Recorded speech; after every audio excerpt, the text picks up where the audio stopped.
I'm Jason Dickerson. I'm the analyst covering the condition of California's general fund here at the Legislative Analyst Office. This is the 15th edition of the Legislative Analyst Office multi-year general fund budget forecast. The forecast begins with work by dozens of LAO staff, support staff, as well as the analytical staff in our office, who cover each major state program.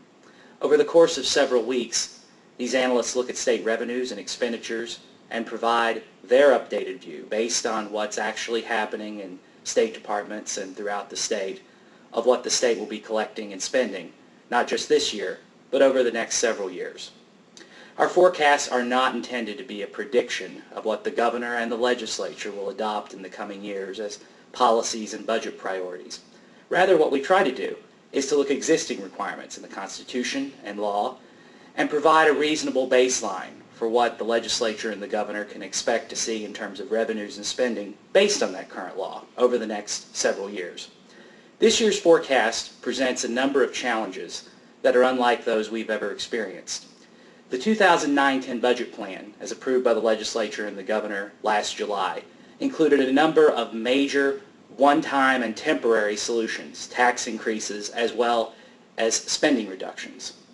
As a result, it's sometimes difficult with those temporary policies to know exactly what the legislature's policies are intended to be over the next several years. Accordingly, we make the best assumptions that we can based on the legislation that was passed in the last year, as well as past practices.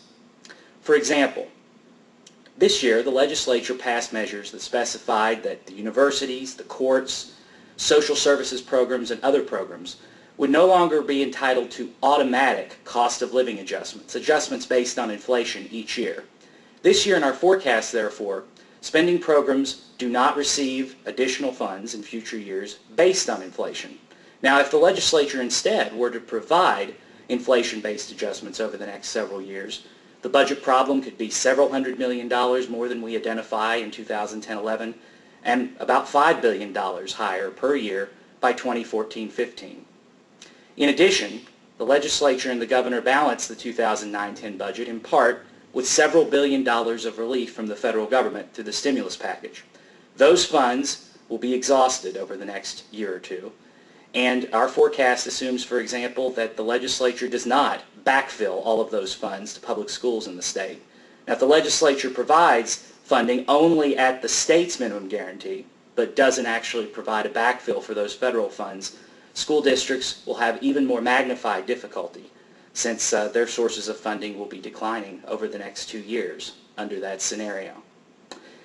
In addition, the state faces an unusually broad array of court cases this year. Our forecast generally assumes that the state prevails in ongoing active cases that are at the Superior Court level or the Federal District Court level or are being appealed.